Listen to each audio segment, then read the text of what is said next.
Hey y'all, this is Jeremiah, pastor at Centennial ARP. Thanks for tuning in for today's video devotion out of Romans chapter 8, verse 9. This is the word.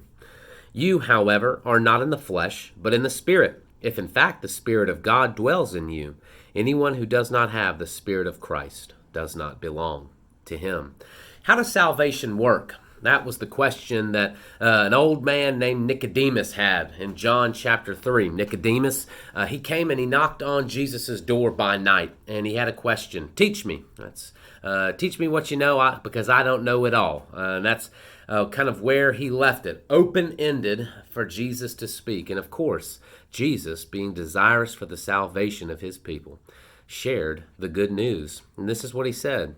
You got to be born again. And Nicodemus, very confused, said, Jesus, I'm an old man.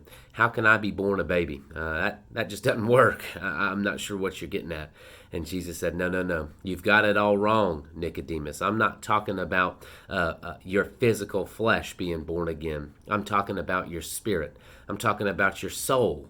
The Holy Spirit is going to come and he's going to cause you to be born again. He's going to blow where he will, and when he comes and when he rests on you, that stony heart's going to turn to flesh. And when it starts beating and when you experience true life, you are going to look, and you are going to look on me, and you will believe, because you will see that I have come for you.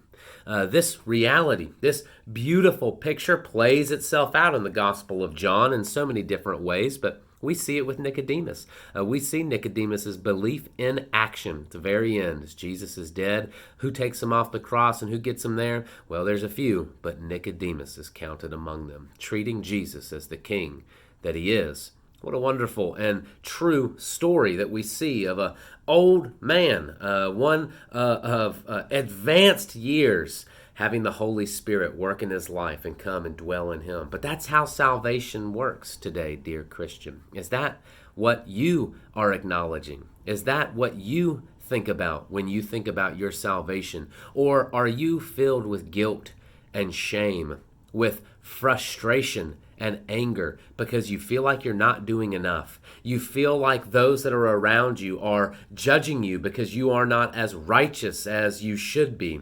That is not salvation. That's not how it works. The Holy Spirit comes and dwells. That's what separates a life of flesh and a life of spirit. That's what separates those who are in the flesh and those who are in the spirit, who have, as Paul says here in Romans 8:9, the Spirit of Christ. It's not a you work. It's a God work. But it is so easy for us to fall into that habit of trying, and failing.